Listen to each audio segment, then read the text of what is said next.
start. It's 7 p.m. My name is Jeff Clark. I'm from Ward 4. Welcome to the NPA community meeting for Wards 4 and 7.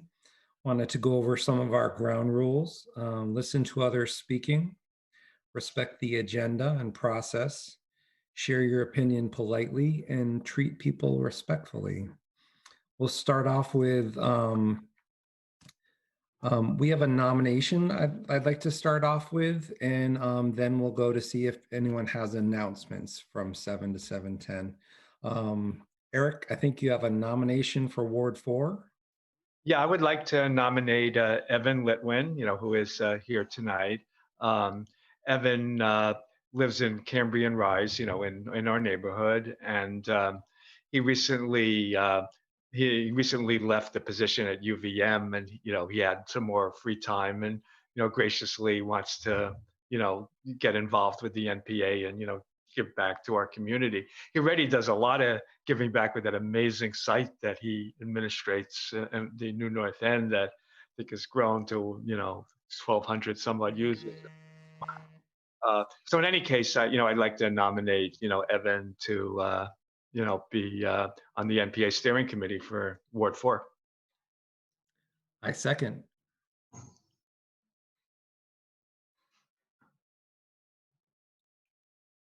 Do you want to say anything, Evan, or do we just? Oh, I didn't know, but thank you. I appreciate it. It is nice to join the community and be a little more engaged and involved. And I'm looking forward to when we can get back connected with each other when we were having the dinners that I occasionally was able to join. So thank you. I really appreciate the nomination. You're welcome.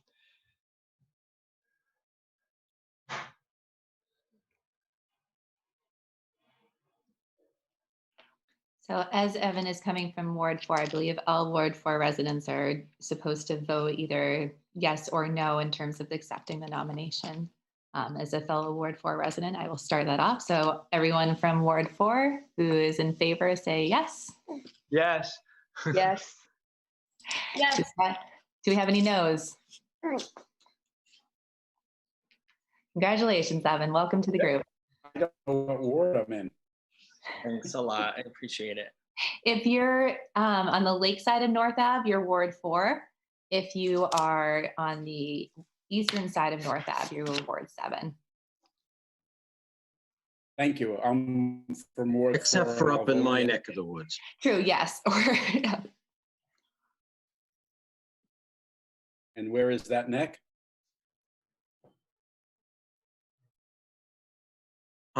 If you're up by the north of North Gate, both sides of North Avenue are Ward 7, north of North Gate.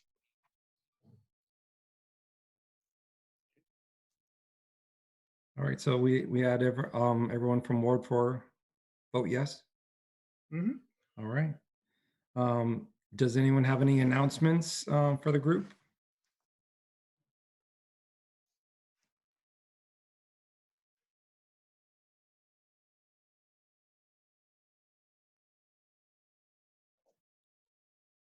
I know that elected officials are coming in. I see Bob Hooper.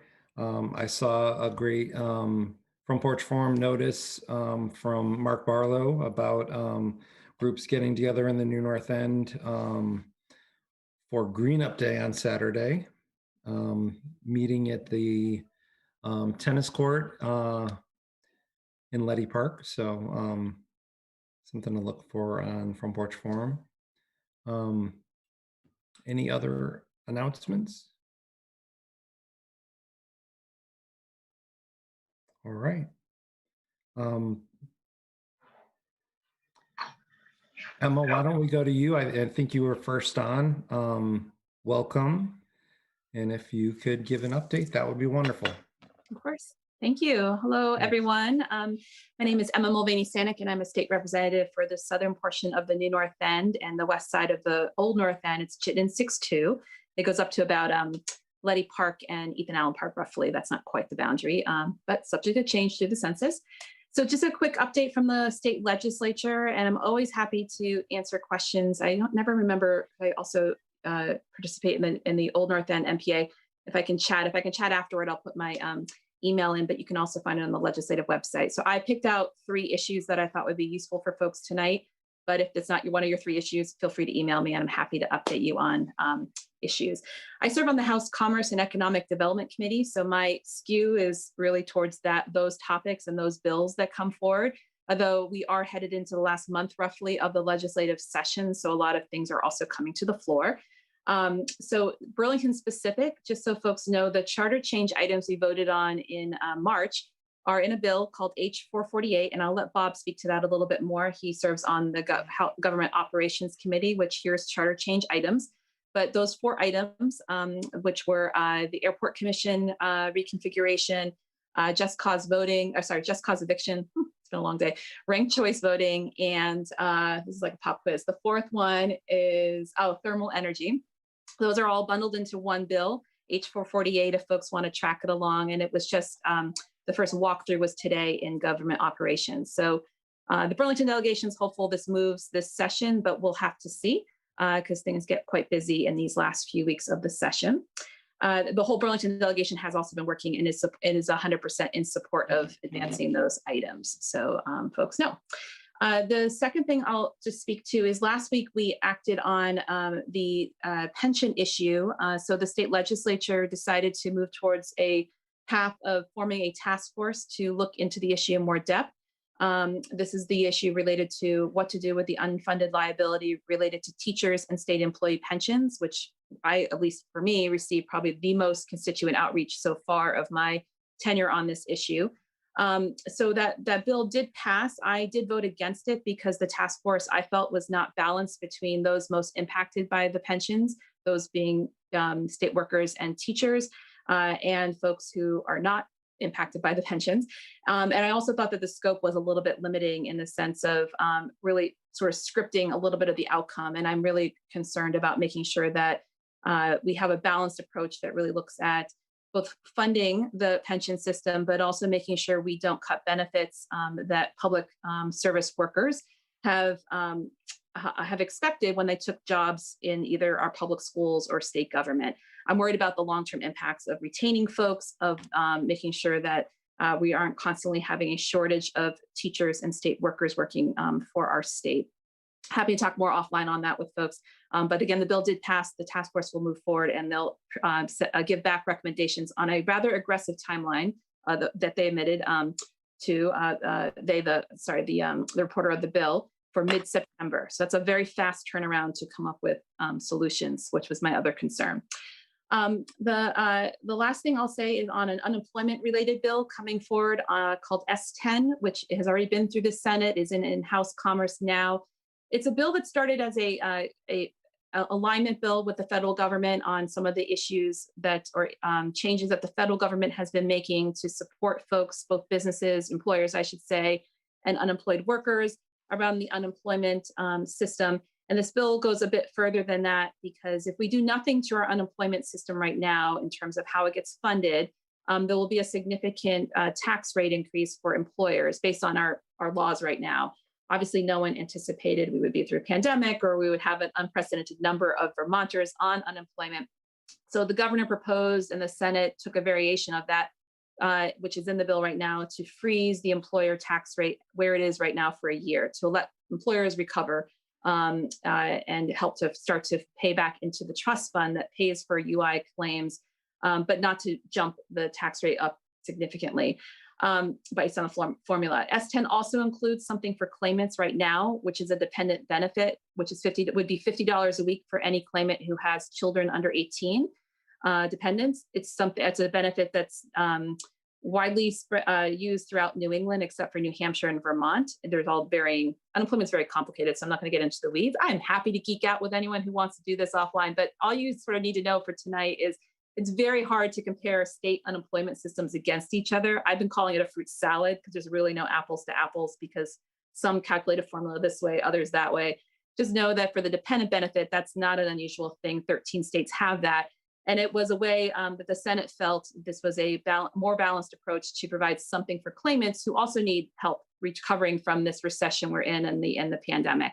It has an uncertain future in our committee. We'll see. I'm a little worried the dependent benefit might be pulled out of the bill, but I'm hopeful. As folks might know, I'm very interested in workers' issues and helping Vermonters. There's 30,000 Vermonters still on unemployment right now, also recover as much as we've been supporting employers. So I hope that we pass the bill as is, but we'll see what happens. And the final thing I'll just note is I did an update on Front Porch Forum literally today, so it's probably in your inboxes. If you are on Vermont Health Connect right now, or if you've been unemployed or laid off in any way, the ARPA, which is the American Recovery Rescue Act, it has been such a long day, ARPA, which I talk about all day long, has some significant changes there for folks on health insurance. And so I really encourage folks to look at that post on Front Porch Forum. The short version is more folks can get subsidy support, so helping paying the premium through if you're on a Vermont Health Connect plan right now. There's more details in the post, but you might be able to save money. And I really want to help folks know that far and wide, because even if you're on something right now, you could get a better deal right now due to ARPA pumping more money into and helping people with health insurance premium costs and COBRA rights. So that's if you lost your job or got laid off or whatnot. They've expanded the rights and benefits there for COBRA recipients. So if you've been laid off recently, you might be able to get back on the plan the employer was providing, and in some cases get full premium paid for. So meaning paying nothing. And I really hope people get that information out and far and wide, because this is a really important piece to help folks and their families have health insurance coverage during this time when we're all trying to get back on our feet. So happy to answer questions offline. Thank you for the time. And yeah, thanks. Thanks, Emma. Bob Hooper.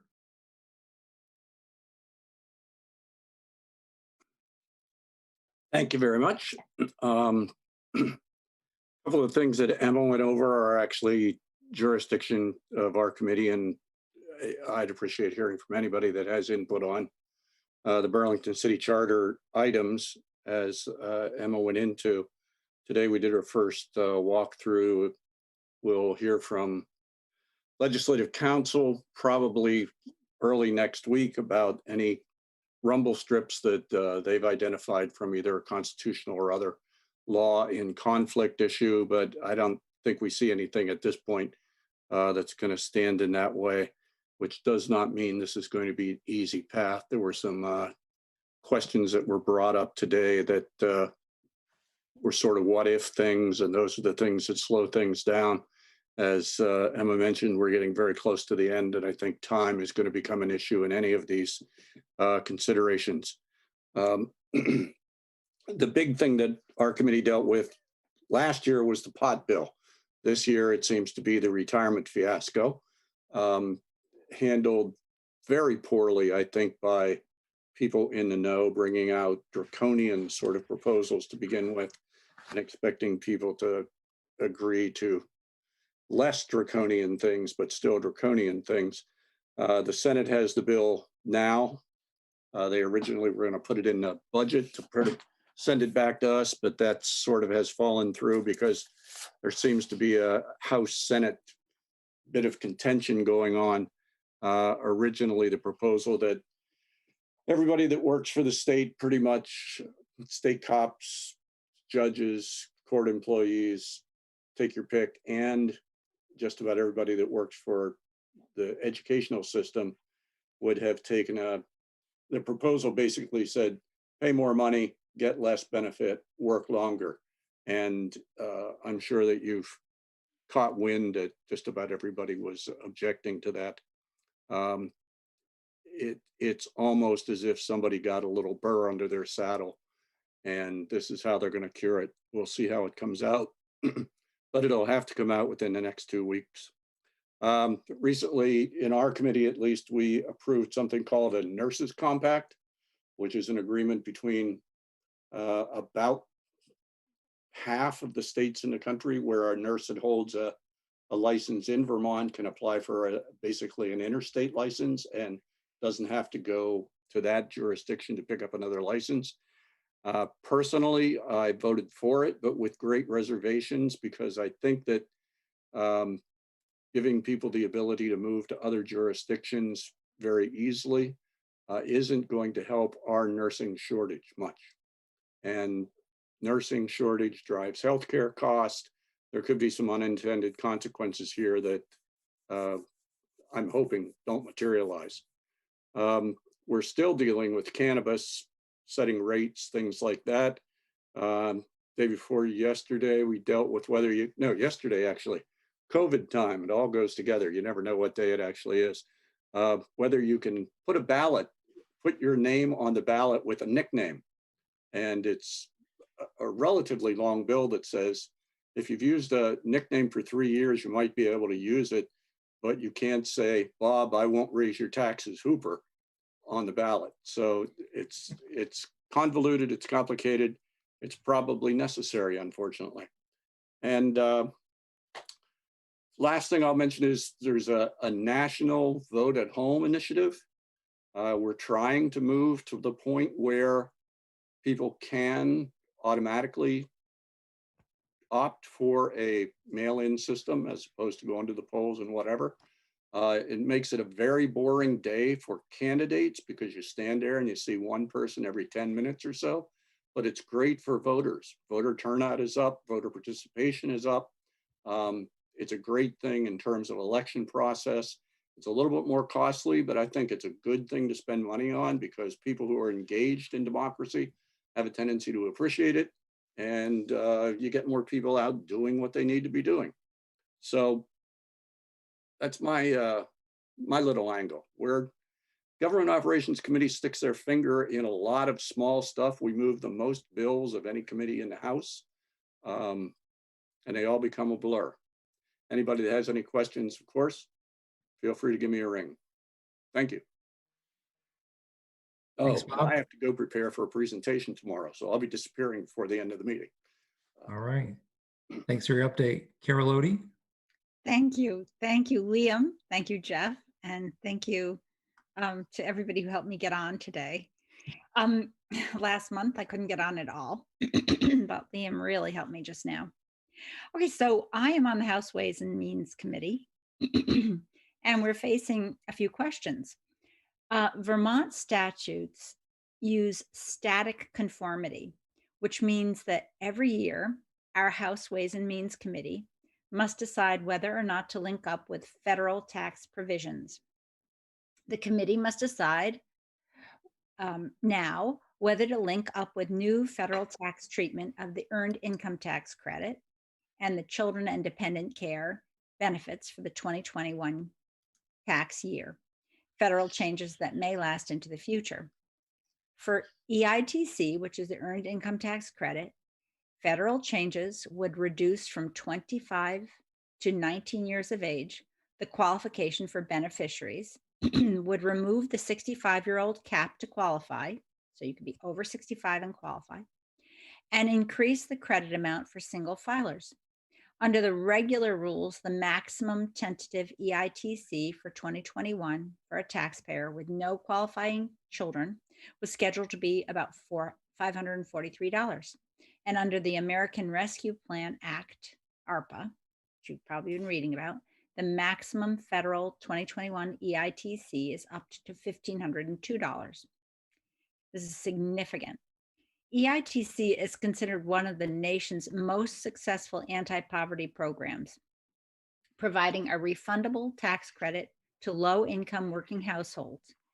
EITC allows low-income Vermonters to retain more of their income, adds an incentive to seek employment for low-income individuals not currently working, and helps families and the Vermont economy by providing a mechanism whereby families may retain more of their income. Increasing the child and dependent care benefit would help families that don't necessarily benefit from the Child Care Federal Assistance Program so that parents and caregivers may be employed. Finally, we are waiting word in our House committee and in the House from the Senate on their decision about whether or not to link Vermont's treatment of the Paycheck Protection Program loans that became grants in 2021 with their federal treatment, which would both not count the grants as income and allow recipients to deduct expenses paid with those grants. So, and we are also, we used to have every year a fee bill.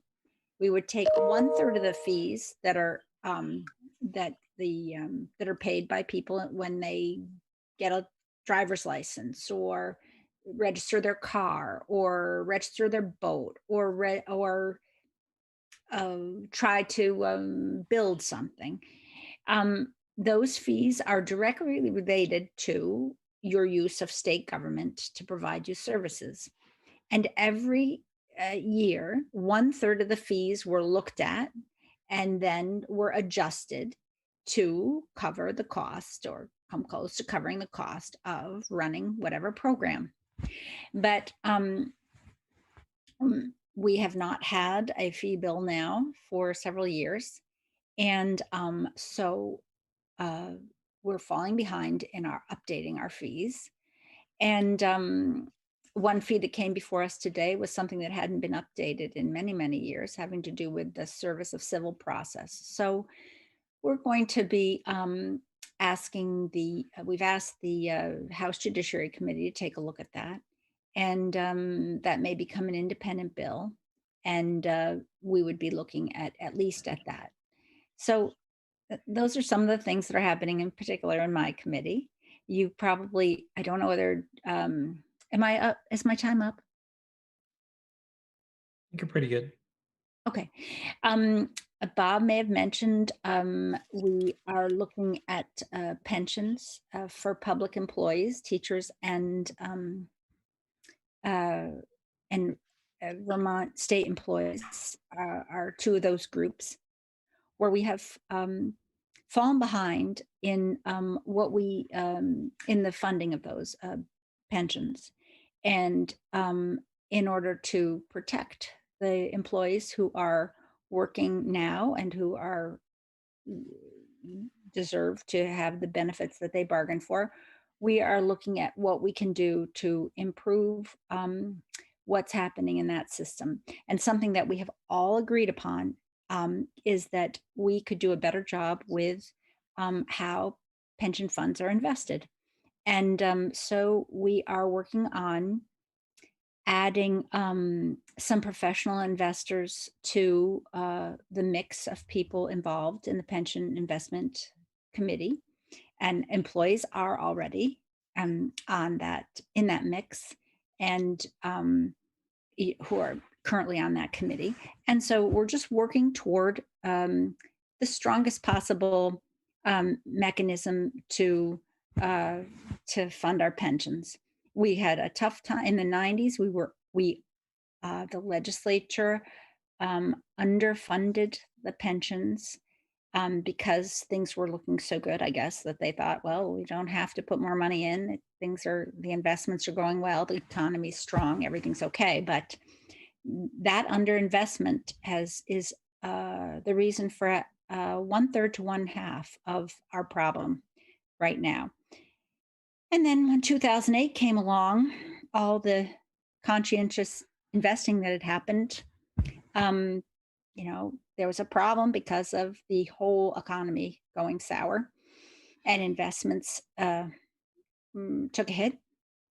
And of course, this pension system is paying out benefits at the same time it's trying to invest the money for the future. And it has to then be a little more conservative than other funds might, than when you invest as a person. You can't be as risk-taking when you are the closer you get to retirement. And so the system is trying to pay benefits at the same time as make money in that system. So it's complicated. I know Representative Hooper is an expert on all of this. I am not the expert that he is. And we're just trying to get a hold of, of where we're going so we can ensure that we follow through on our promises, and that we also are sure to protect our public pensions for our public employees who have done so much for us all the time, and especially during this pandemic. And there's other stuff going on too. There's so much going on, but anyway, those are some things.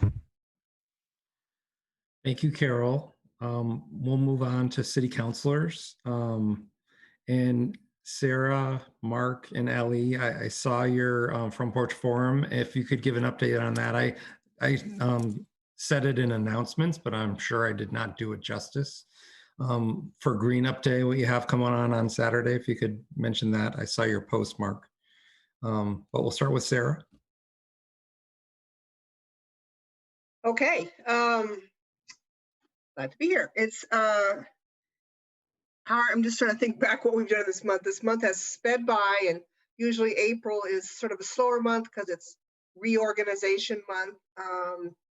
And we swear in the mayor and our new councilor, Mark Barlow, but it seems like we've had a lot going on. That happened the first weekend in April. I've been appointed to the Community Development and Neighborhood Revitalization Committee, also on the Human Resources Committee and the Tax Abatement Committee. So we serve on three committees. A little bit of news that I posted earlier on the Front Porch Forum or the Facebook probably. There's a few new positions within the city. We actually have a new Human Resources Director, our own very neighbor, Karen Durfee. So that's very exciting. And I think it's great for the city. They've been without a Human Resources Director for over a year. And as chair of that committee, that I was beginning to take it a little personally, not really, but so it's really a great addition to City Hall. We also have a new Assistant City Attorney, Jared Pellerin, who comes originally from he's been serving for the city of Albany, but he's grew up in Plattsburgh, and so he's very familiar with Burlington and fond of Burlington and spent a lot of time in Burlington in his days, so that'll be a good addition. And then we also have a new communications director, Samantha Sheehan, and she just started on Monday and will be plunging in on communication issues. One of the tasks that the CDNR committee has been working on the last few months, and we just completed Monday night, was the authorization of a city council on aging. So this was the result of a task force or really a summit that met, I believe, in the fall of 19, and then kind of got set aside with COVID. One of the goals, they originally started the group really trying to strategize how to support the two senior centers we have in town, one of which has become now part of Parks and Rec. That's the former Champlain Senior Center, which is now the core adult center located in the St. Joseph's O&E Center in the Old North End. And then our own Heidelberg Center, which still continues to exist as an independent senior center, but the city has been able to provide them with more financial support, which has been critical. And they've been a critical partner during COVID and getting out programs, and particularly food programs, to our neighborhood seniors. One of the things the city did during COVID was pull together a resource council of providers of services, and they've actually done quite a great job with that. And as some of that's winding down, that's in part where the interest on the Council on Aging came from, to keep that momentum going. I expect we'll be posting an application for council members within the next week on the city website, and I'll try to let people know when that's up there and posted. The three city councilors have off and running, and we've been trying to meet, the three of us, regularly to coordinate on ideas. I'll let we just came from a meeting on dogs, and I'll let Councilor Jane update you on that, and I'll Councilor Barlow can update you on Green Up Day. We just had a meeting this noontime with the planning staff of the planning department, David White, and Public Works Department, Chapin Spencer, to just begin a very preliminary discussion over time about how can we get some attention, I guess I would say, through our planning efforts in the city, long-range planning around the new North End, re-envisioning the new North End. So it was a very positive meeting, and we're hoping those conversations will start and continue over the months to come. How much energy and staff time they can put in it becomes a resource issue, but we're really looking forward to that. I'm trying to think of any of the other sort of hot issues. I think I informed you last time that the fire department's moving along with our new ambulance and hopes to have that operational by the end of July. There was an ordinance kicking around weatherization of rental properties, and some of you may have seen that pulled from the agenda. That was primarily for technical reasons and some notice reasons. So it's still in the hopper. It's just going back to the ordinance committee to get fine-tuned, particularly around some of the timelines that were put in it. What other issues? And then I guess the big hot issue will be the beginning of our budgeting. We've got about 5 additional meetings in the next 6 weeks around that. And just to let you know, we are going to be handling the ARPA money, which the state reps were talking about, but that's the rescue plan money. The city itself will get some directly. We think it's in the range of about 27 million, but we don't have a real true reading from Treasury yet on all that it can be used.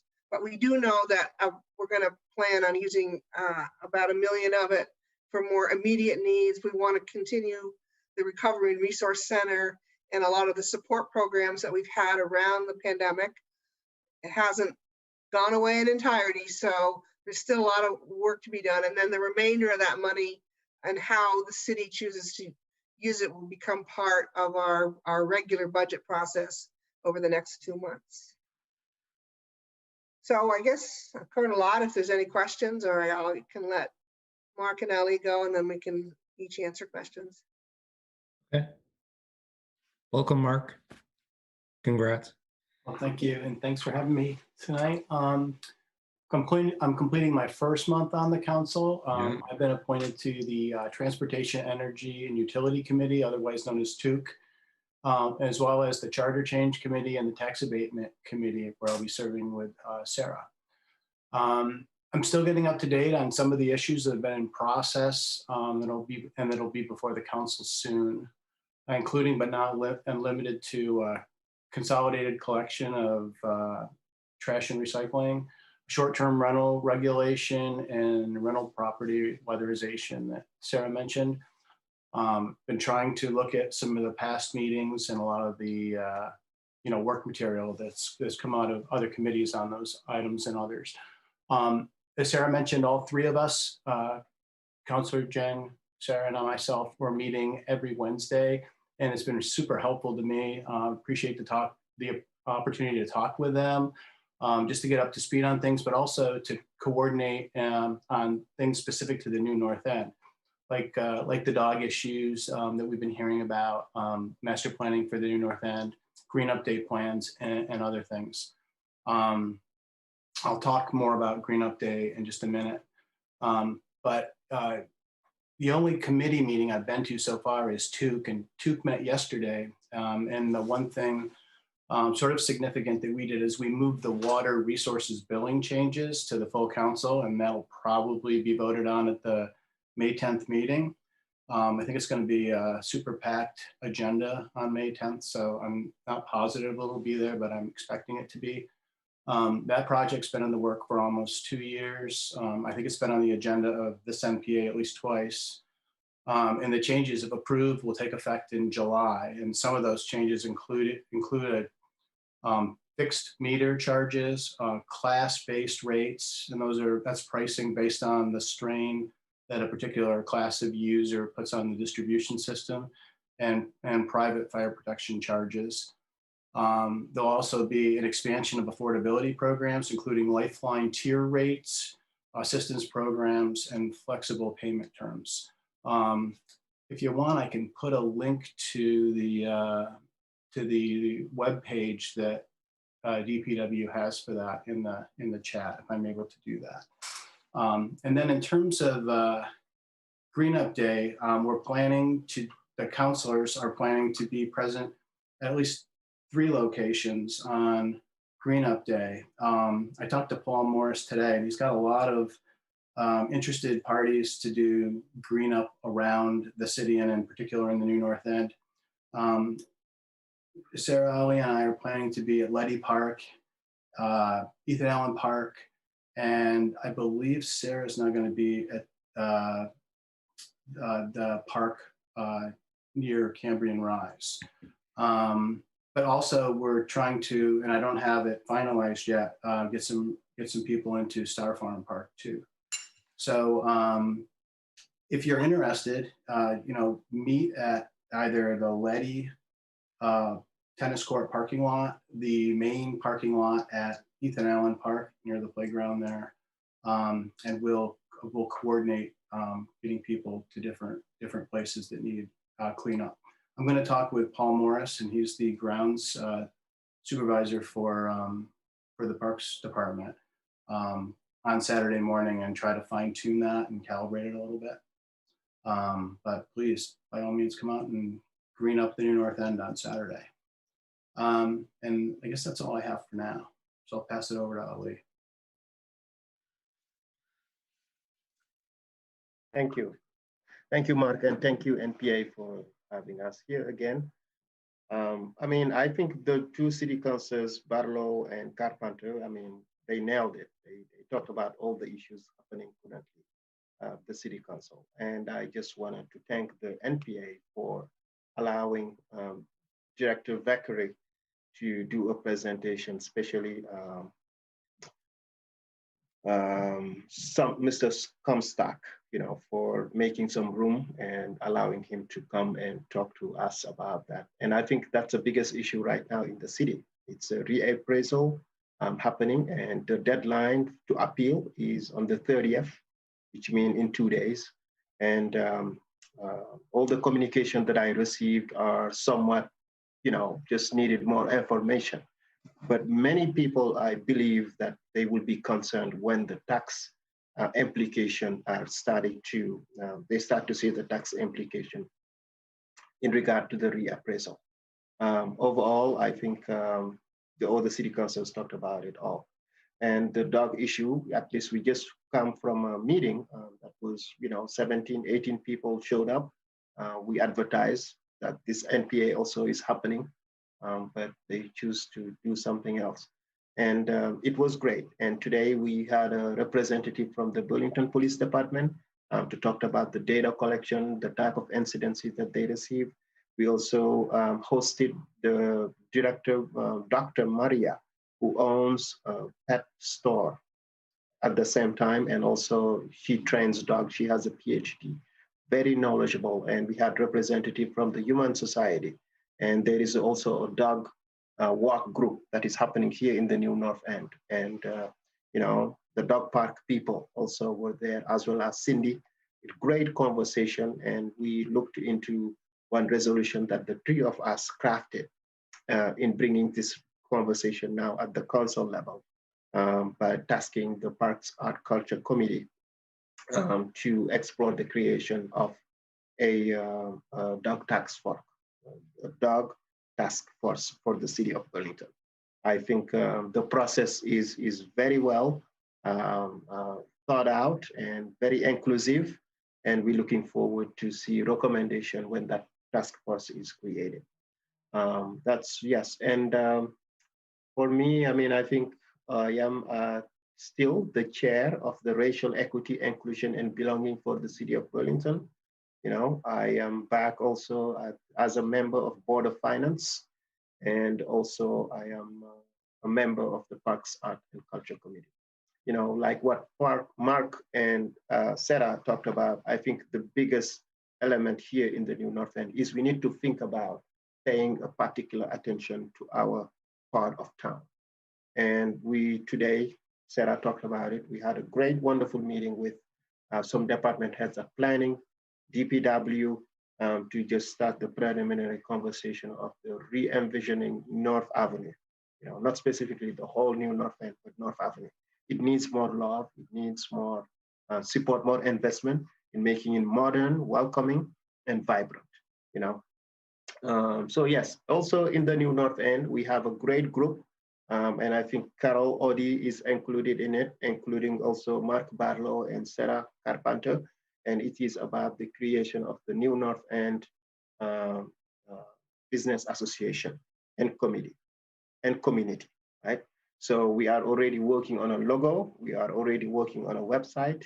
And also we are also working on outreach, and we are also requesting some fund from the city to at least pay someone to be able to coordinate that, as well. That's specific to the New North End. So my focus basically over the next couple of, at least this term, will be for the New North End here.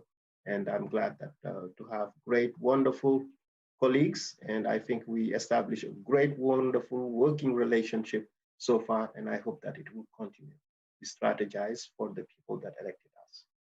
And lastly, it's Ramadan. I am going to break my fast. Thank you all for having us. Thanks, thank you, councilors. Monica will go to school commissioners.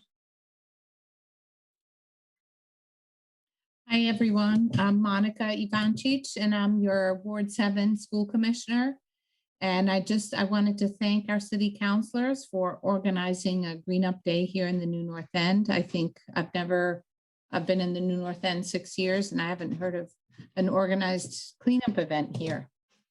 As far as Burlington School District news, we have started the recovery efforts, so pandemic recovery. Director of Curriculum, Stephanie Phillips, was put in charge of recovery efforts, which is in 3 phases. And phase 1 is essentially over. And it had to do with planning and looking at student engagement and achievement. And the review of the data was due to the AOE middle of April. And so now we're in the implementation phase, which is phase 2. So for those of you who have kids in the school district, you know that elementary schools went back. They've been 4 days a week since late October, and starting this week, starting today, they're going back on Wednesdays, but Wednesdays is only until 11:30. And then middle schools have been 2 days per week until spring break. And so now Hunt and Edmonds Middle School are both 4 days a week. Middle schoolers still have a study at home day on Wednesdays, and there are still 7 weeks left in the school year. And so I think there's some kind of evaluation plan that's due to the state. There's something that's due to the state on the 1st of June. There's a tight turnaround. There's a directive from the state to enhance our summer programs. We've had with equity issues, children that are on special education plans or low-income children. There's a big achievement gap there that's been exacerbated by the pandemic and having to, essentially study from home and not get as much support. So the state would like the district to use the summer to have more programming. And so a couple of the district leaders are engaging our community partners. What we heard at the latest April school board meeting is that we'll have our regular BSD school board programming. And they're working collaboratively with area districts. And typically programming ends at the end of July, but they will make an effort to extend it into August because that's what families have been requesting. And so, here we are, 7 weeks more left of school. It's just a tight timeline to beef up programs for the summer. And a lot of families have already made plans for the summer.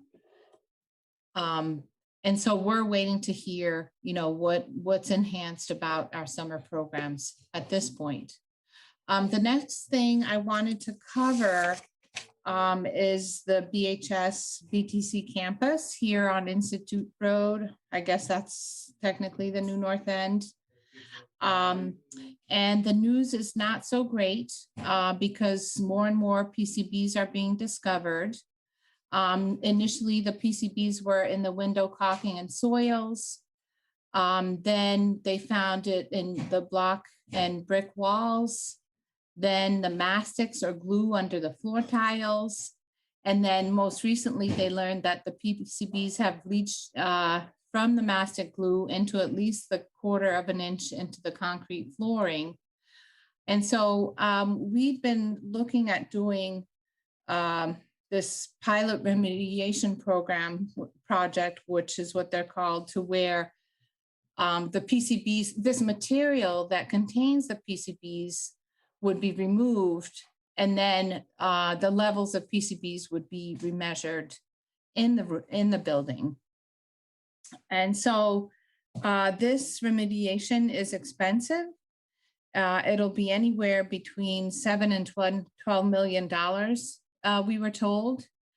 The re-envisioning funds we have $73.6 million for re-envisioning, and that doesn't include the funds to do this pilot remediation project.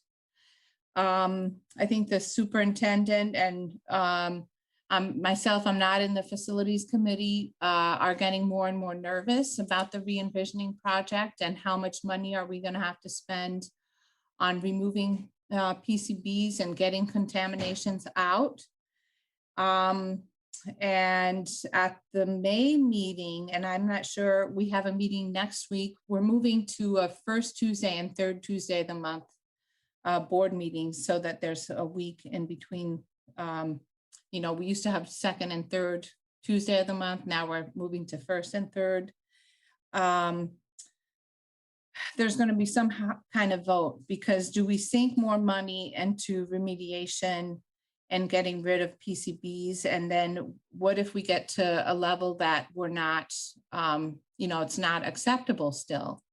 Do we sink more money in it and then try to go forward with the remodel? So at some point soon, and maybe latest in August, we're going to have to make a decision on whether or not to continue the re-envisioning or go with a new building. And then, you know, where do we get the money for a new building?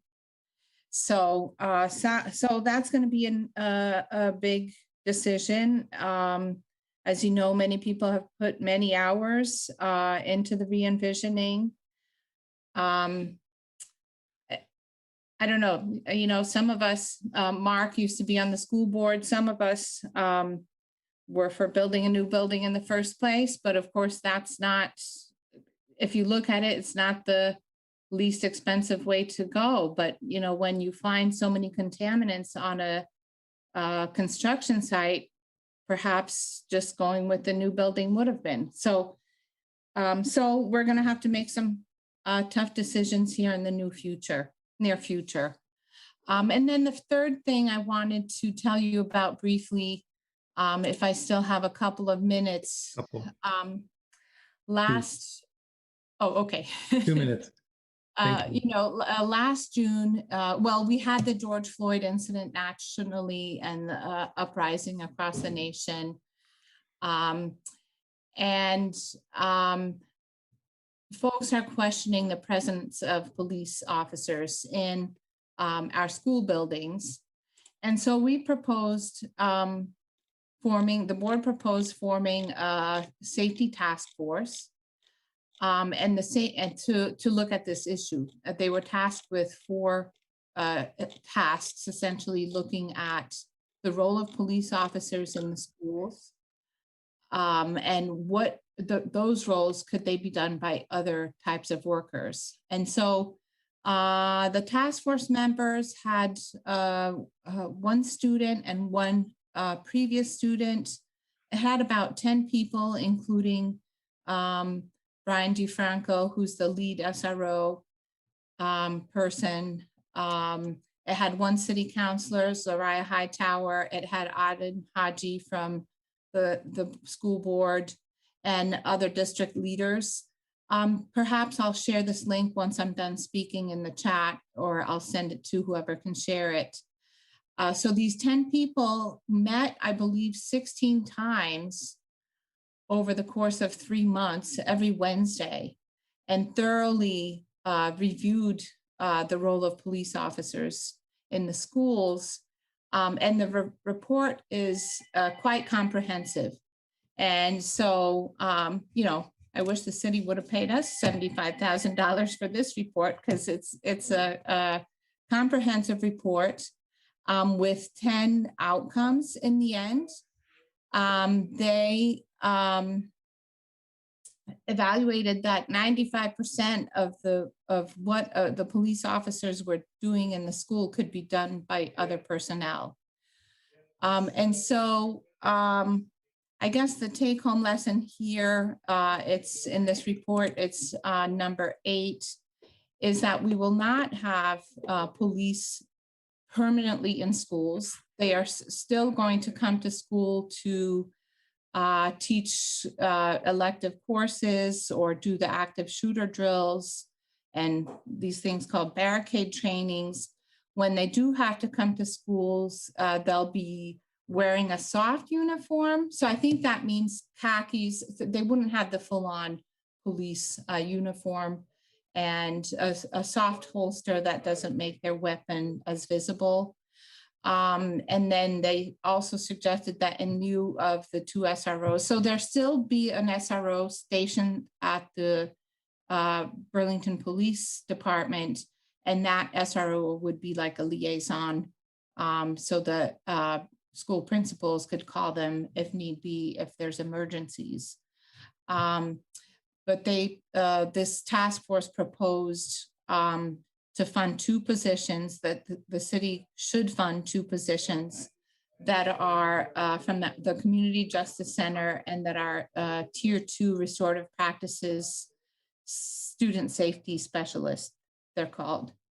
And so I'll share this link with you folks, and it's available on board docs.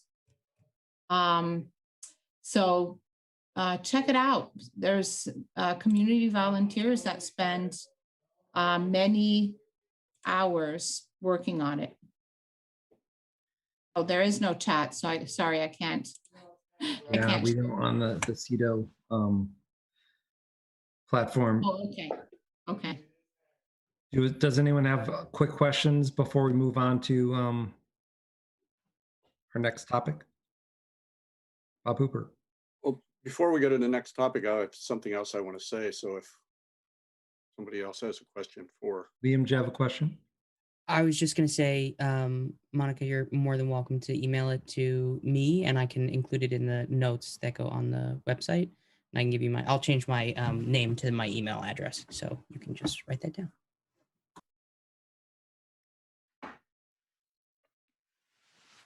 So, ready? Ready, Bob? So I saw Lee there, now she's gone, reminded me that Carol and I missed something that I think is pretty significant to the community, and that's the Coffee Cup Bakery closing down. We've both been pretty involved with that. It's Emma's committee, but I think she left, it looks like. But it looks like it closed down because of somebody said, we're not giving you any more money.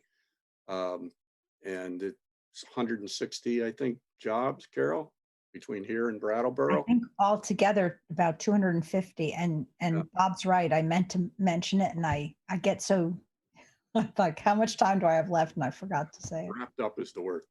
But it looks, there's some investigation into employee ownership, but I think that's going to be a far reach, because I wouldn't be surprised with the debt that they had. It'll go into receivership, and that's really going to plug things up. So we'll keep you posted. Yeah, we are hard at work on that. Yeah, and there's I think a lot of people out in our neck of the woods that work there. Yeah. Thanks. All right. No questions. We'll move on to Burlington Public Parks and Rec. I saw Diana and I saw Cindy. Welcome. I think there's a few of you. You have nice backgrounds. Look at that.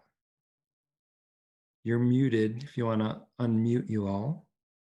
Yes, we all come out of the woodwork when it's our turn. Look at Thanks for that. having us. Multiply. We do, and we come decorated and All right, matching. welcome. We have you till about 8:10, 8:15. Yeah, hopefully that's enough time to right. get through our presentation. I'm here with Sophie Sauve, our planner, our comprehensive parks planner, and Cindy White, our director, and also introducing Max Madalinsky and John Adams Collins, two other members of our planning team, and they're going to give you a really quick run through presentation. Hopefully they can share screen of some of the upcoming big projects that we have, particularly highlighting some of the ones in your neighborhoods. Also turn it over to Sophie. All right, thank you, Diana. Can you let me know when my screen is visible, please? It is. Awesome, thank you.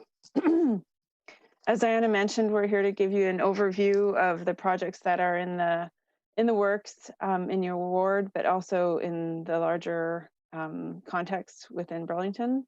But it will be a quick overview, I'll give you that. And also foreshadowing some of the projects that are coming up that are not necessarily active yet. And before we get into that, we just want to mention that a lot of the projects that we're going to talk about are being funded by Penny for Parks, which is our one of our park improvement funds that was established in 2008. And it's supported by a dedicated tax for short and long-term planning for parks, and also a project implementation tool. And while our parks team and park staff identify a lot of the projects that are listed here, also a lot of them come from the community, and everybody is welcome to suggest projects as they see needs within the parks through our Pay for Parks program. And we have a form online that you can fill out. We accept proposals on a rolling basis, and then they're evaluated in October of every year for the next year, essentially. But there's funds allocated every year for community requests for that purpose. And just to give you an idea of some of the icons we use through our public engagement process, but also just internally as part of our project development. And I use them in the presentation just to give you an idea of some of the projects where you might want to keep on your radar to provide feedback, is especially when you see a light bulb. It means we're in the process of collecting ideas and are really looking for public input into projects, specifically in the master planning projects or playground development of ideas, etc. The pencil means that the project is in a design stage. So we've collected initial ideas and we're progressing towards developing alternatives for a project. And the check mark means the project is ready to build. So we've received enough feedback. We've gone to the drawing table and probably back again a few times. And then we're hoping the next stage will be construction. Max, I'll pass it over to you.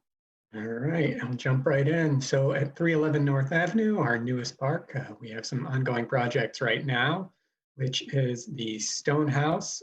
We have an architect who's on board looking at some design options for turning the inside of that building into a shared community space that can be host public meetings, as well as have like a reading room and some space for offices for our staff in the upstairs.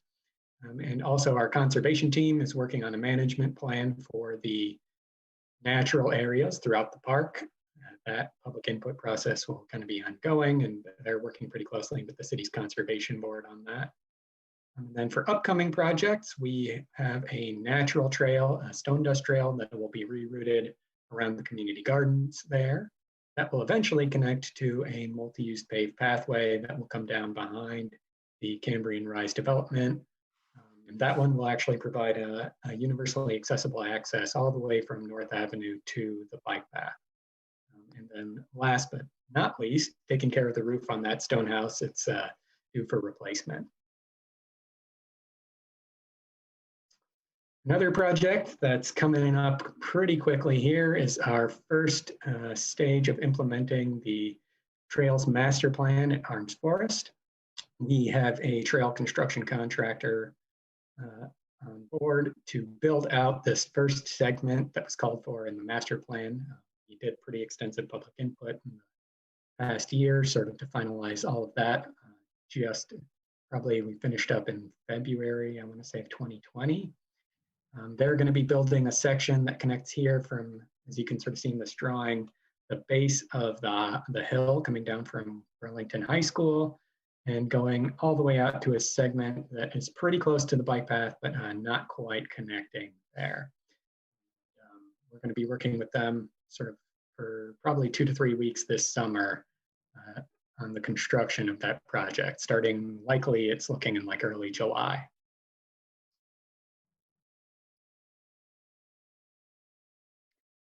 Ethan Allen Park, in the near future, we'll be developing a master plan process for that park specifically, which will, in addition, include playground design, and that will definitely be requesting community input for that process, throughout that process.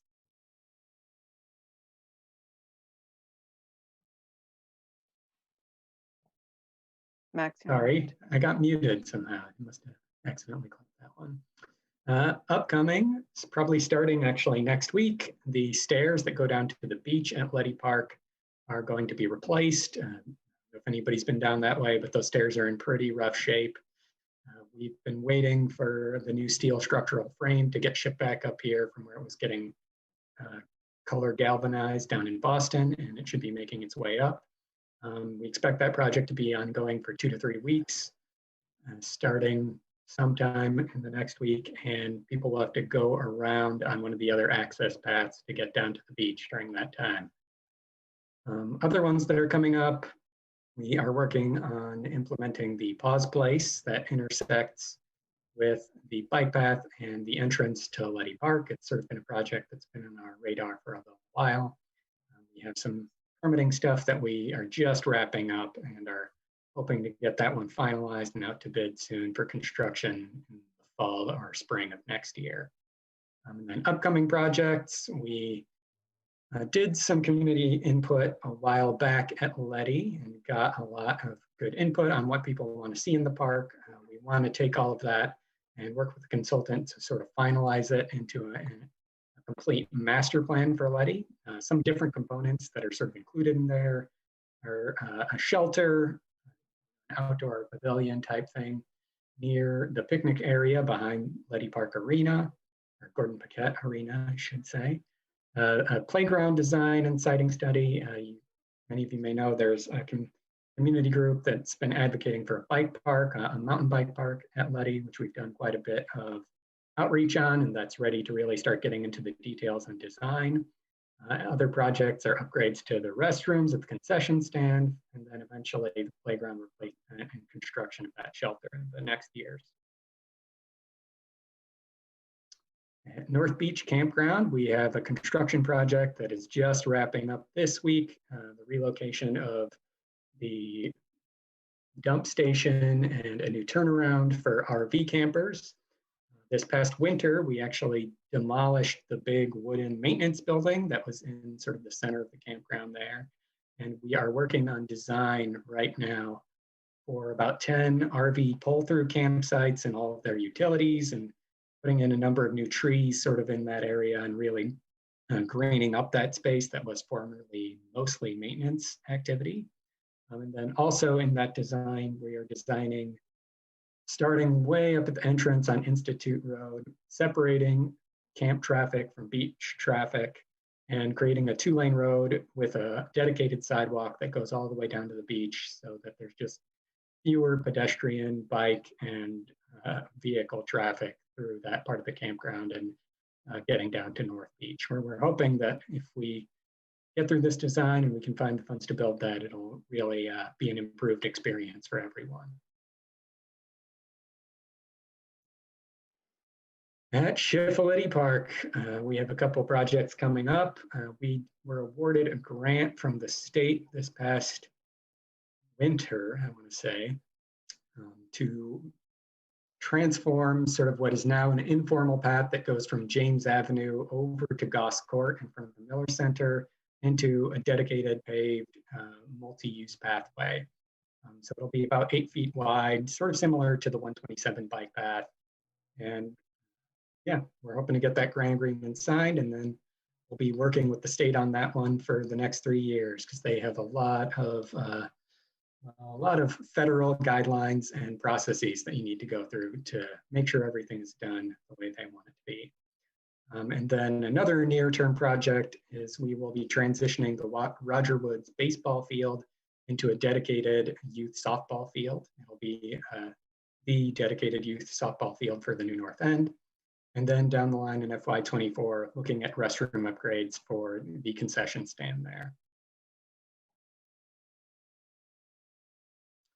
At Star Farm Park, we recently completed the replacement of the dog park fence. Upcoming, you can see in this image here that we have stone dust pads at each of the dog park entrances.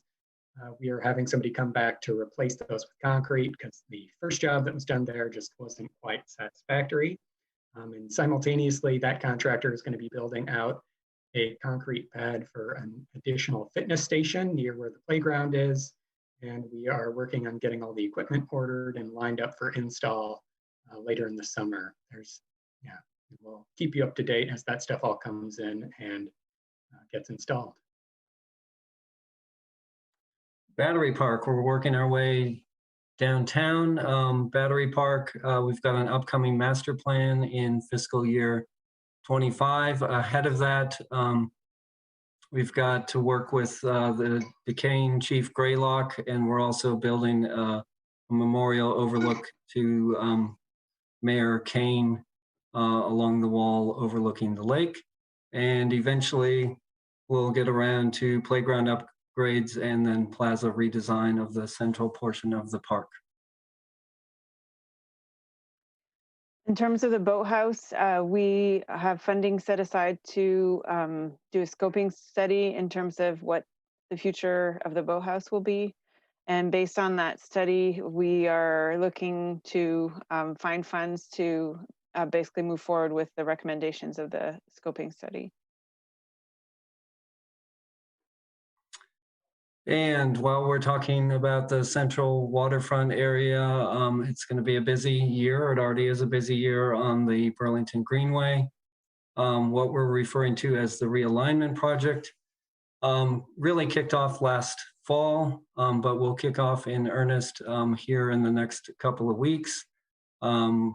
The city is realizing the long-standing goal of putting the bike path entirely on the west or lakeside of the tracks through that area.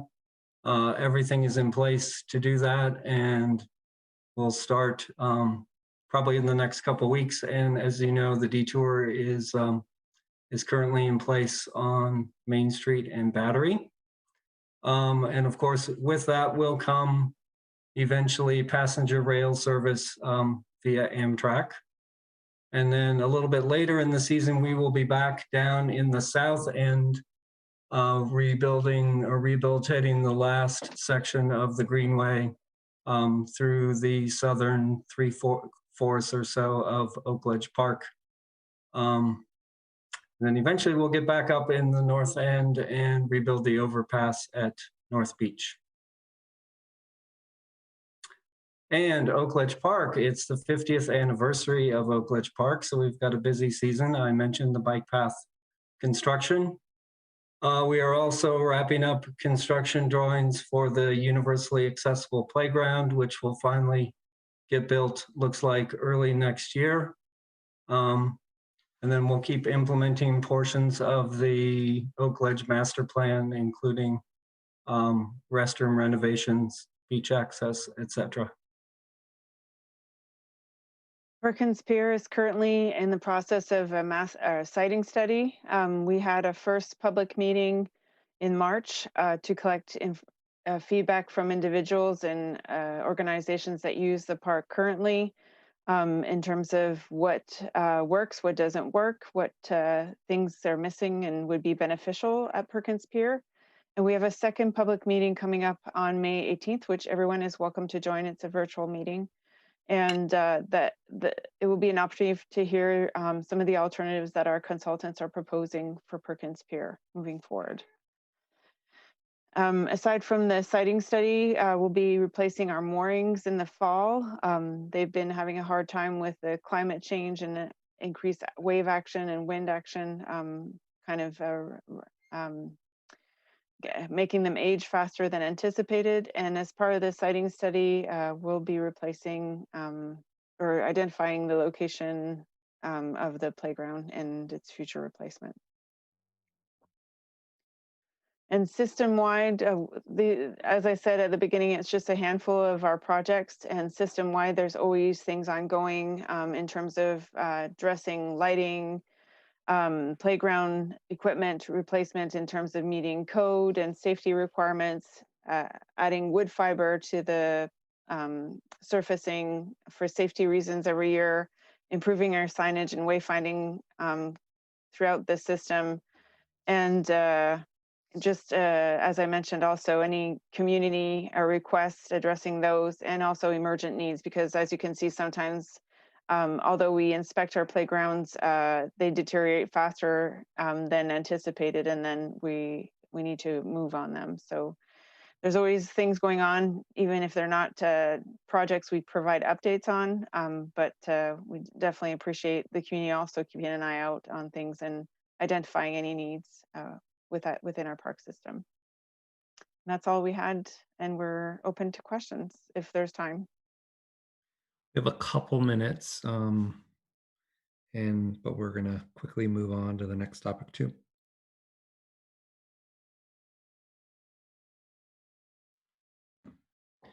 I can't see. Can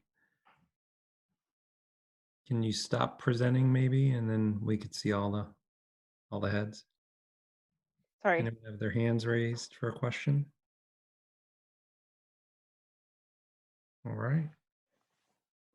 Well, I had a question, but you addressed it in your presentation about the bike path. I was on it last night, the awesome bike path. But thanks for that update. Thanks for having us. Yeah, thanks. You guys have a lot going on, a lot of great work. Thank you. Thank you for all being here tonight too. But if I could add, I forgot in my intro, I wanted to sneak in the fact that we are doing Kids Week. So starting May 15th through the 22nd, there's going to be some events in the parks.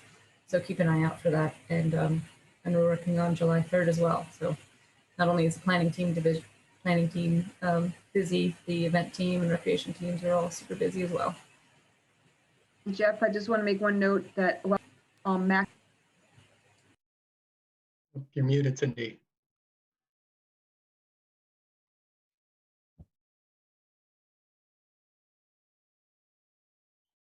Yeah, so Max is a new resident. Of the new North End. Yeah, so 4-7. That's why he's leading all the projects up there. Yeah, I moved closer to cut down on travel time. And the new Pine Street to Ethan Allen Parkway. Yeah. Sorry about that. I was muted partway. Whenever my cat crosses the desk, he tends to hit the mute button. I haven't heard that one. It's on purpose. The cat. All right, so Matt, I think you're taking it from here. I will just jump in, and basically being so fully immersed in the real estate world, fair housing is my kind of day-to-day stuff. I didn't realize this was Fair Housing Month, but Jessica Hyman is here from CVOEO to lead a discussion about that, along with Todd Rawlings from CEDO and Rachel Batterson from Vermont Legal Aid. So I'll turn over to you. Great. Thank you so much, Matt, and thank you everyone for having us here tonight. We're here to talk about and celebrate Fair Housing Month, and we'll start out with Todd, who's going to talk about the mayor's proclamation, and then Rachel will talk about what housing discrimination looks like in Burlington and Vermont and what to do about it, and then I'll share some information about the Fair Housing Month activities. So, Todd, it's all you. Good evening, all. Thanks for having us tonight. I'm the Housing Program Manager at the Community and Economic Development Office. And again, my name is Todd Rawlings. At the April 12th City Council meeting, Mayor Weinberger read a proclamation declaring April Fair Housing Month. Unfortunately, the mayor couldn't be here tonight, but has asked me to read that proclamation on his behalf for you all tonight. So I will jump into it. Whereas the Fair Housing Act was passed in April 1968 in order to take steps towards eliminating discrimination in housing opportunities based on race, color, national origin, religion, sex, family status, and disability, and to further housing choices for all Americans. Whereas Vermont's Fair Housing Act strengthened the protections of the Fair Housing Act to include age, marital status, sexual orientation, gender identity, receipt of public assistance, and people who have experienced abuse, sexual assault, and stalking as protected classes. And whereas the month of April is now celebrated as Fair Housing Month, both nationally and locally. And whereas the ongoing struggle for dignity and opportunity for all in housing is not the exclusive province of the state or federal governments, and vigorous local efforts to combat discrimination and expand housing opportunities can be extremely effective. And whereas Burlingtonians need safe, decent, affordable, and inclusive housing, and illegal barriers to equal opportunity in housing, no matter how subtle, diminish the rights of all. And whereas the City of Burlington supports the efforts of fair housing organizations, concerned citizens, and the housing industry to create broader housing choice in Burlington and Chittenden County, and to promote understanding of the Fair Housing Act. And whereas inclusive, welcoming, and affordable communities promote diversity and a climate conducive to equitable and vibrant development. And whereas Burlington submitted to the U.S. Department of Housing and Urban Development an assessment of fair housing, which was subsequently approved by the department in December of 2017. And whereas Burlington continues to work to expand housing opportunities and the availability and affordability of housing in Burlington through policy reform, including the development over the last 2 years of new policies to implement energy efficiency standards in rental housing, eliminate requirements around parking standards in order to reduce a major driver of the cost of housing, and align the city's land use policies with its climate goals, and restore and increase the dedicated funding to the city's Housing Trust Fund, among others. And whereas the coronavirus crisis has put additional strain on the city's housing and support services and exacerbated existing inequities for people whom fair housing laws seek to protect from discrimination, particularly for people of color. Now, therefore, be it resolved that I, Moreau Weinberger, Mayor of the City of Burlington, do hereby proclaim the month of April 2021 be Fair Housing Month.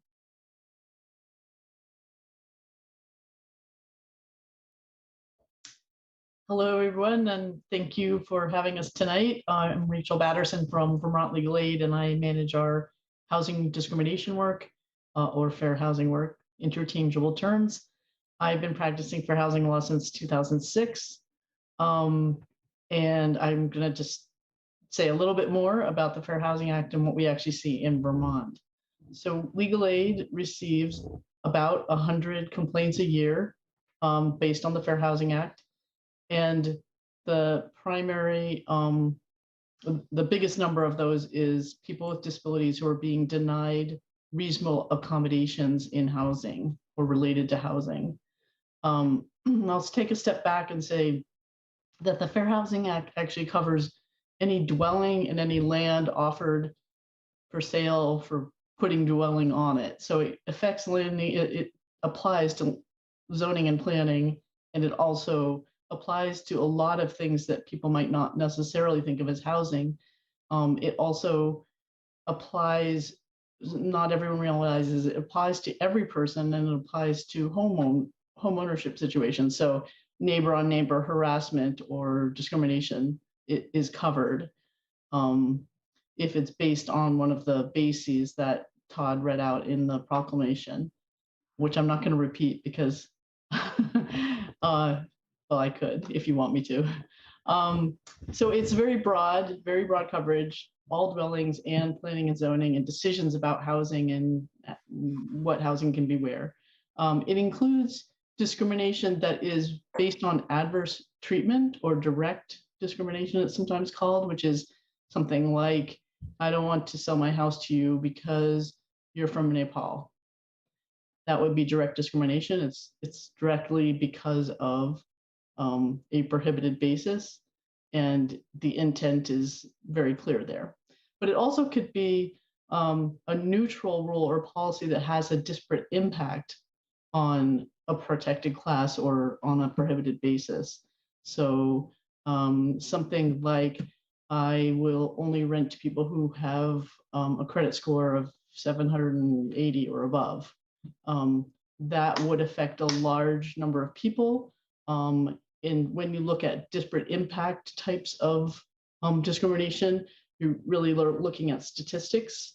What comes into play there is that because of systemic racism in our society, there is a large correlation between being a person of color or BIPOC, meaning Black, Indigenous, or person of color, and being low income. So affordable housing and fair housing are very closely allied and related. So I'm just going to ask you to do a little thought experiment with me to sort of give a sense of what it's like when people are discriminated against, or when it's like, especially for people of color, when they're discriminated against. Imagine you're applying for a job, and you apply for lots of jobs, and 40% of the time you just get a no, sorry, we hired someone else. But later you learn that the reason that happened 40% of the time was because of discrimination. So out of all the jobs, 40% of them were just not available to you because of discrimination. Then you have that 60% that you're still applying for, and those 60% that you're still in the running for, there's still discrimination happening in that market as well. And the way that you would not know that that discrimination occurred unless you compared your experience to other people. The way this happens in the housing market is often someone is told that the house was already sold to someone else, or they got a better offer, or the rental unit was snapped up by someone else. But when you have somebody else call who does not fit into the same characteristics as you, they find out that the housing is still available. So for example, an African-American person applies for a rental unit and is told it's already been rented. Then after that, a white person applies and is not told that, is told to apply. That's the kind of discrimination that people of color experience, because it's most people in our society know that you should not come out and say racist things, but that doesn't mean that they don't still behave in a racist manner. It also happens because we have, as humans, flawed brains, and we carry a bunch of assumptions with us. And when we make our decisions about housing and other things, based on our gut instinct, we are most prone to bias infiltrating that decision-making process. So the more that we use objective criteria in deciding who to rent to, or what kind of housing to build, or where to build it, rather than our gut instinct about things, the less likely we are to get into the area of discrimination without even realizing it or meaning to. That's pretty much all I wanted to highlight. And also to say that if you do know of someone that has been discriminated against, or if you have been discriminated against in housing, you can call legal aid, you can call CVOEO, or you can file a complaint directly with the Human Rights Commission, Vermont Human Rights Commission, or Housing and Urban Development, which is the federal agency charged with enforcing the Federal Fair Housing Act. And I think that Jess is going to talk about some exciting activities that are happening to celebrate Fair Housing Month. Thank you, Rachel, and thank you, Todd. So, as was mentioned in the mayor's proclamation, the Fair Housing Month is a recognition of the anniversary of the passage of the Fair Housing Act in 1968. And so that put into federal law, critical protections against discrimination and harassment, and also sought to repair and redress patterns of systemic housing segregation. And then Vermont added additional protections later on. And so I think it's really important to note, before I talk about all the fun activities this month, that we had a housing crisis before COVID, and COVID just made it worse. We know that in Vermont, and especially in Chittenden County, there aren't enough homes available, and what's available really aren't affordable to most people. And we have these, and in a time and place where the housing market is really tight, it makes for more opportunities for discrimination, and it makes it harder to prove discrimination as well. So I think it's really important to celebrate where we are, and to also recognize that we still have a long way to go, that there are a lot of inequities in housing, and we really need to keep fighting for safe and stable and affordable homes for everyone. So as part of Fair Housing Month, we like to draw attention to those facts, and to really to help people understand rights and responsibilities under under federal and state fair housing law, and also to celebrate inclusive and diverse communities, and to show what we want to see in our communities. And so each year we coordinate a series of different events and activities in partnership with this year the Vermont Department of Libraries, Vermont Library Association, the Old North End Arts Center, Vermont Legal Aid, the Vermont Human Rights Commission, the Vermont Department of Housing and Community Development, CEDO, and a whole bunch of other partners. And so this month's events, and we're coming towards the end of Fair Housing Month, but many of these events have been recorded, and they're available on the Fair Housing Month vt.org website. And there's still a couple more events coming up this week, but there have been workshops for the general public, for landlords, for municipal officials. We've had great discussions about racial discrimination in housing, about voucher discrimination, equity in housing, the effects of COVID on our housing landscape.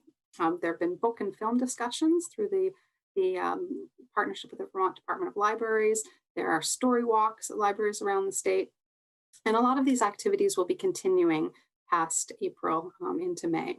Coming up tomorrow, there are 2 workshops that are available on Zoom. And so it's the end of a long day, and I've forgotten the titles. One of them is presented by our friends at HUD, and it's a basic fair housing law presentation, and that's at 10 a.m. And then there's a workshop by the National Fair Housing Association on the fair housing inequities of the COVID-19 pandemic. So both excellent topics. They will be recorded, and you can find out more information about them on the Fair Housing Month vt.org website.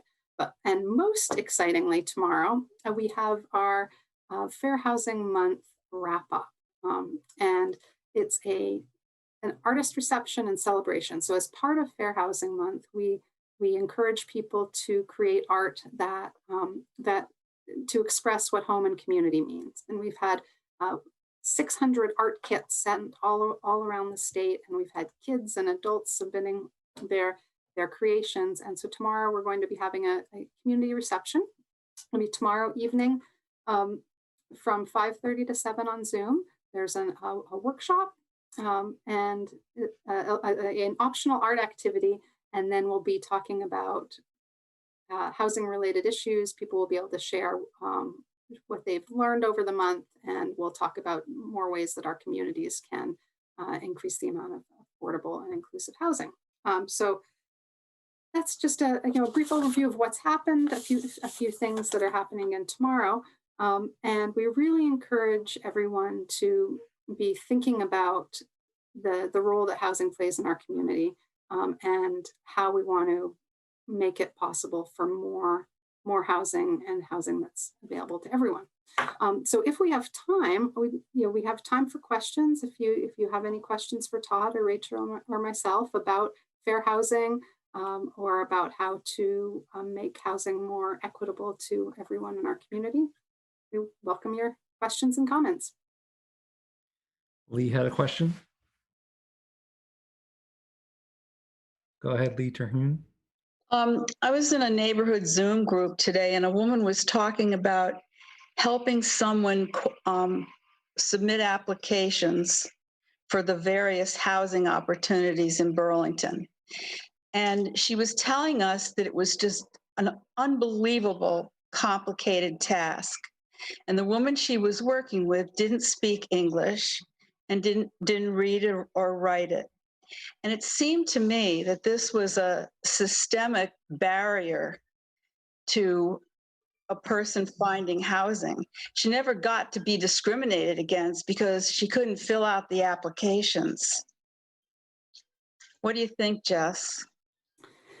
Yeah, I think that's a really important point. That, well, a couple important points. One, that it's a complicated process. So there, if you're looking for housing assistance, you can be applying for vouchers through Burlington Housing Authority or Vermont State Housing Authority, or applying for apartments through Champlain Housing Trust or other nonprofit partners, or even just a regular rental application.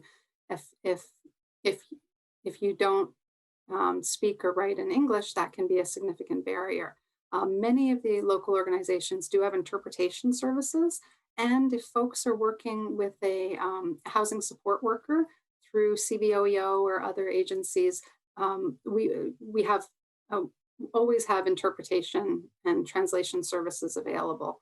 And so I'd really encourage, if you're able to get in touch with this person and encourage them to reach out to CVOEO, we can probably help. But it is a big gap because a lot of the resources, especially in the private market, those resources aren't available in languages other than English, or it can be difficult to access an interpreter. But I know that the city's been doing a lot of work on language access, and many of the housing providers are working towards getting more translated materials as well. So if a housing provider or anyone receives federal funds, they are required to provide a free interpreter. But if it's a private landlord, they obviously they aren't subject to that mandate. So then they would need to go through CVOEO or AALV or USCRI, one of those agencies.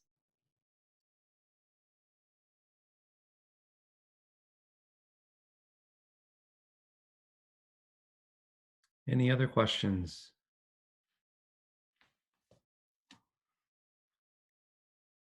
All right. No questions seen. I'll thank you all for presenting. A great topic, a very important topic, housing. Thank you all, and I will pass it over to Jenna. Yeah, and thank you, Jess, Todd, and Rachel for that. And I am thrilled to introduce Heather Torrey. She is the Assistant Director for the Burlington School District's Food Service Program, which is the Burlington School Food Project. And even though we had snow on the ground not so long ago, the school district has done just an absolutely amazing job of feeding our community throughout this pandemic, and is already planning on how do we continue that for over the summer. So I'm going to turn it over to Heather to share just what is coming up and how can we help spread this word. But I also wanted to take a hot second to say thank you for all the amazing work that you and your colleagues have been doing. Oh, thank you so much. It really means a lot to hear that, because it has been such a journey from last year to where we are now. So hi, everyone. For those of you I haven't met yet, my name is Heather. I am a registered dietitian and the assistant director for the Burlington School Food Project. And this is, I think, my first time presenting at this meeting. So I would like to keep my remarks relatively brief, because we are still in the very initial planning stages for our summer, the details of our summer programming. But I imagine that there is probably a lot of questions that I'd like to leave time for you all to ask, and I'm here to answer them. But I'll start with just a brief overview of who we are and what we do, and what our operations look like now, and what we're thinking of for the summer programming. So in normal times, we would typically, yeah, I know everybody loves that term. It's like uncertainty, pivoting. I don't even know, social distance. There's like buzzwords that people can't stand hearing anymore. But yeah, in normal times, we would be providing school meals in person individually to kids. And we are doing that now that kids are back in school. But a major part of what we're doing in addition to that, related to a bunch of flexibilities that the USDA has given us as far as how we can provide food access to the community during this emergency, is through family meal kits. I'm not sure how many of you are familiar with our online presence through social media apps like Facebook or Instagram, but we've been posting a lot of images of the meal kits that we've been providing to help bridge the gap of food access for communities or families in our community. So ultimately, what we've been doing is twice a week providing I hate to call them a box of food, but it is in a box. So a box that contains 7 days worth of breakfast, lunch, suppers, and snacks for one child. And I encourage you to take a look at it. I can share my screen, and I didn't have a chance to make any slides that show them, but if any of you receive a CSA, I like to refer to it as a school lunch CSA, because that's what I'm really trying to make it look like. And through these flexibilities, we've been able to send home such amazing stuff that we've never been able to send home before. We have been calling all of our local farmers, and because these flexibilities have been extended throughout the summer, we're going to be able to do this program until September 30th, and possibly even longer than that. So I've been calling every farmer and producer that I know, telling them, hey, just a heads up, we might be asking you for 700 heads of lettuce every week. If you could start growing that now, that'd be great. Because I feel like I'm rambling a little bit, so please feel free to throw up. I'm like kind of like a high energy kind of person, so it's probably good that I'm like the last person to go. Feel free to throw up a hand if you just want me to stop and explain anything in a little bit more detail. But as difficult as this year has been, it's been an incredible blessing to be able to provide food in this way to our Burlington families and also support local farmers and producers. It is interesting that someone brought up the coffee cup closure. That was kind of a surprise because we were expecting a delivery for this week's meal kits from them. So that was, we had to pivot at the last minute to provide a different bread, but that is something that there's not really anyone else that we can buy local bread from, at least not yet in that volume. So looking towards the summer, there are going to be some programmatic changes, and fortunately, we have a big network of community partners that we've worked with in the past to provide meals to kids participating in summer programming throughout the city. For example, Parks and Rec, woohoo, we love Parks and Rec and Waterfront. The Rec and Nutrition Program, we work with them every year. So in addition to the meals that we'll be serving individually to students attending programs such as those, we're planning on also continuing these family meal kits throughout the summer. The items that are still in the works are the specific details on where and when. So staffing is, I'm sure, this is not unique to us, but that's the biggest challenge that we've been facing this year. And the rate limiting step in determining where and when we can have these food distributions. Currently, we're doing the meal kits twice a week. I'm not sure if we're going to be able to do that throughout the summer, or if it makes more sense to do it once a week. One of those days is more popular anyway. But again, we haven't made that decision yet. The other change that is coming for the summer is that we likely won't be able to include supper and snack in the family meal kit. So the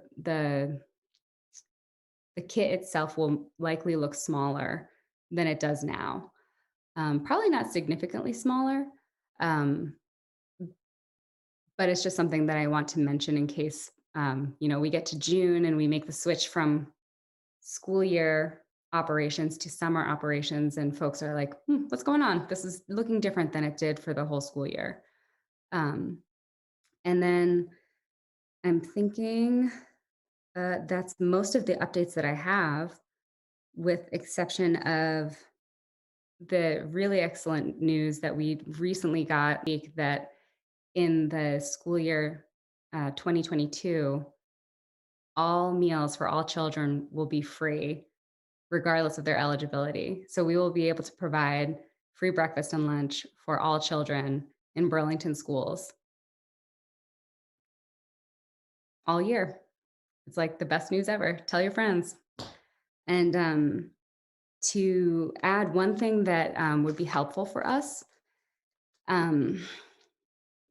it's really spreading the word about universal school meals and what it means to participate.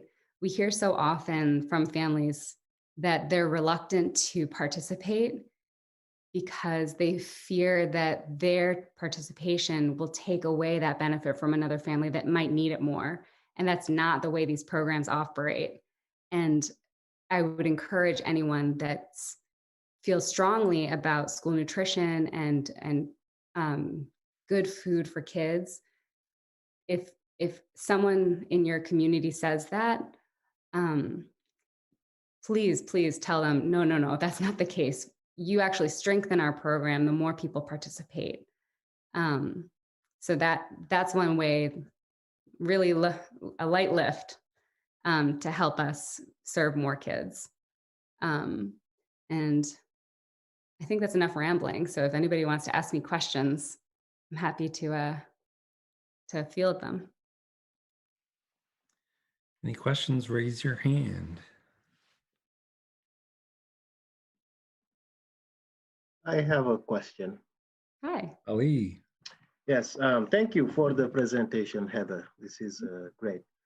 So next year, it seems that all children will be accessing, quality, good food, But now, how would you determine kids who are eligible for free and reduced lunch, knowing that now everyone is eligible?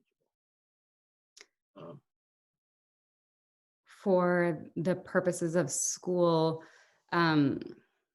so we wouldn't necessarily need to serve. So the waiver that has been extended throughout the next school year makes it so that we don't have to collect that information to provide meals for free. I believe that the school district collects, oh, Jenna, did you want to come? Is that a question or are you going to help me? I can try to tag team this, though I will say you're the policy expert. I had a question. Okay. So I think I am dancing around the question a little bit. Does that answer it a little bit? We don't actually need to collect any of that data to feed kids. The school district might require it for other funding sources, but I think there are other ways to collect that. Yeah, I mean, I am also I work for the district as well, and most of the time, we, especially my program, we apply to grants, and sometimes they ask us questions about, kids that you serve that are in free and reduced lunch. And in some cases, basically, let's think about it, are kids who are in poverty, and I think for some grants application, they require that, and I don't know how the district can provide now the data, knowing that everyone. So we will still be able to provide that information. It's likely that we will still ask families because this is all happening so fast. There's not a new system to get that data for these grant applications. So it probably will still be the free and reduced price meal application that we've seen forever. Children can also be identified without an application if they access other programs such as 3 Squares Vermont through a process called direct certification, which is way more complicated than we need to get into right now. But that data will still exist and we will still be collecting it. Also, you mentioned Ramadan. If you know anybody who is collecting these meal kits, we will be putting dates in every meal kit through the month of Ramadan. Wonderful. Thank you. Jenna, did you retract your question? No. Your So hand isn't up. I just felt obnoxious jumping to the front of the screen. Aaliyah, if you want some more information on this to Heather and Doug, as well as probably the business manager at the Burlington School District, could be really helpful. And then me and my day job at Hunger Free Vermont, I'm happy to chat with you about how those proxy data can still be collected. My question was for Heather, and this is, again, kind of tying on my background knowledge, but in the past, the knowledge of where the summer meal sites were going to be comes really late as schools are wrapping up and families are going on vacation. Do you have a sense of timeline so that once you make your decisions, we can really blast out, like, here are the awesome places. Like, I don't know if you're going to be down at the skate park again, but that's a really great place that your kids are hungry while they're skating and they can pick up their meals. We'll definitely be at the skate park again. Awesome. That's actually one of my favorite locations, so I'm glad you mentioned that one, because it's a great partnership with Rec and Nutrition and the Community Sailing Center, and it's really fun to get people on the bike path and just say, hey, we got burgers, would you guys like a burger? And usually they stop in and have lunch with us. So to answer your question about the timeline, we have already started working on getting those details in place, and I'm hopeful that we can have a really solid start to share with folks mid-May. We might not have all of the details and it will change, but the core skeleton of our plans should be pretty well established by then. Thank you. You're welcome. Lee Terhune, your question. I was following the bill in the legislature and I saw you got a reprieve in this next year for universal feeding of children. And I think that's really wonderful. But I also saw that the legislature cut the bill back to universal breakfasts. And that really, really alarmed me. I mean, I was a substitute teacher in the schools like 15 years ago or something. And when we came to school in the morning, there was a table by the door. Every kid walked by it, and there was yogurt and fruit and milk and things for kids to eat. So Vermont offering universal breakfast, I mean, what about the kids that get hungry by lunchtime? That is absolutely unacceptable. And I want to thank Carol and Bob, because you've both been really wonderfully responsive to the concerns about this. But that absolutely cannot be allowed. And is it the Senate that cut it back to universal breakfasts? Heather, do you want to tag team this or you want to take the lead? Me? I'm happy to respond. So Lee, with Hunger Free Vermont, we're the lead sponsor behind that bill. So this is referring to S100. So it is still in the Senate. And what our goal is, and I'm really following up with you afterwards, our goal is to make the universal meals, all meals, universal for all kiddos, regardless of their family's income. Because when you think about it, kids already have access to textbooks, and that doesn't depend on what their families earn. It should definitely be like, your nutrition is so elemental to your education. So where the Senate is right now is they are going to move forward in proposing the universal breakfast, which is good because originally they were proposing just expanding some eligibility. It wasn't universal. So everyone is committing to understanding universal is so important.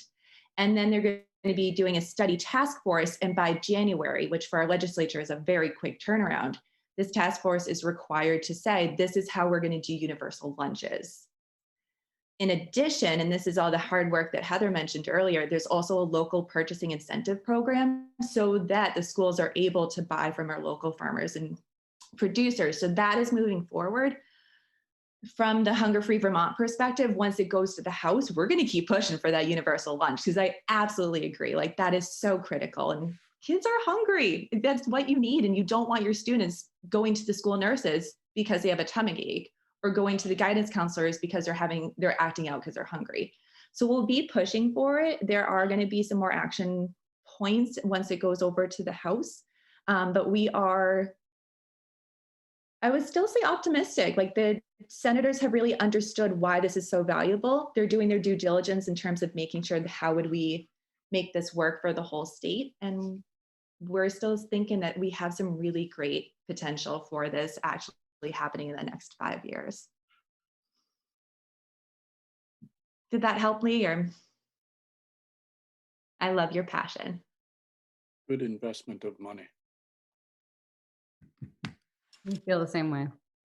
If I can just add something, I will commend for the reasons that this sort of strips away the stigma for some kids to accept it in front of kids that don't need it or qualify for it, and it opens it up to anybody that's hungry. But it strips away that, gosh, I don't want to go to that table because I'm going to be, judged, and it's hard enough being a kid without having to worry about that. So that's cool.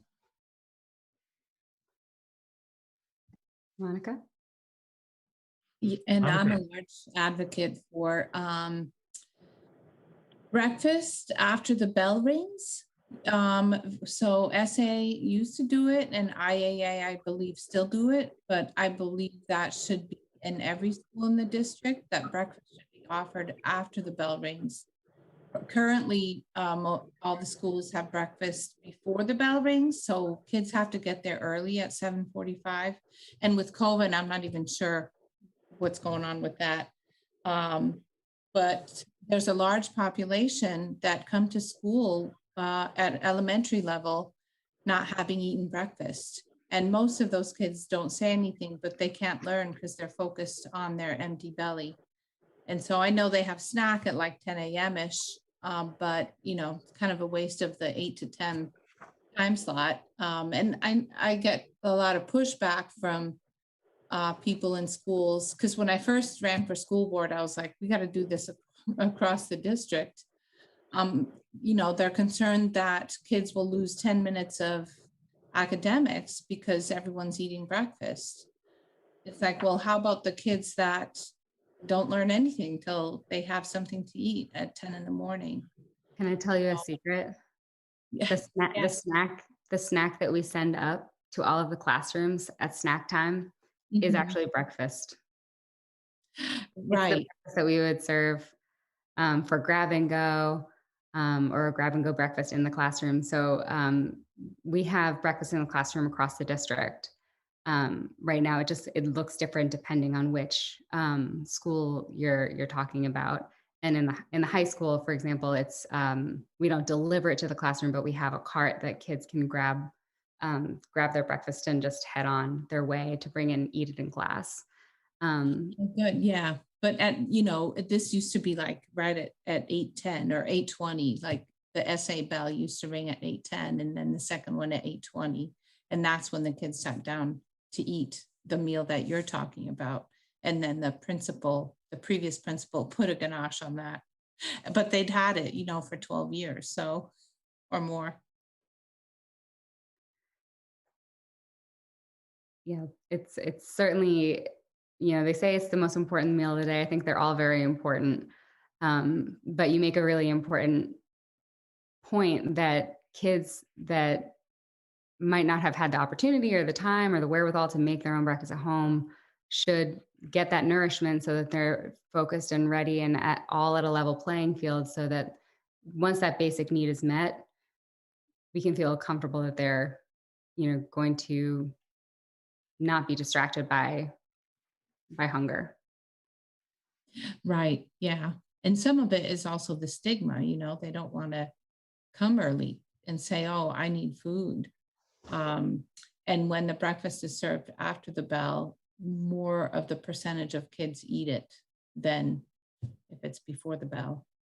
That's true. But I'm going to connect with Jenna because I didn't realize you're with Hunger Free Vermont. Thanks for coming, Heather. Thank you for having me.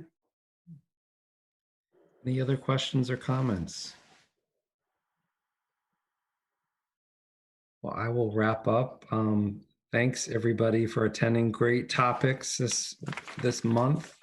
Getting outside with Parks and Recs and having fun, getting a roof over your head with fair housing, and talking about meals for the kids. All really great topics. We're thinking about next month and talking about the season of road work. So maybe a update from DPW and our beautiful North Avenue. And let us know any other topics. We have a new member in Ward 4, but we're really needing new members in Ward 7 too. We're down to 2 with losing. Well, we lost Karen Durfee to her new position, which is great for her, but we will miss her. So any other new members? We have Evan now, but any other new ones, let us know. And any topics you want for next month, let us know. Thanks everybody for attending. We appreciate it. Enjoy the president's update. Thank you, everyone. Take care. Thanks. Good night. Thank you. Thanks, everyone.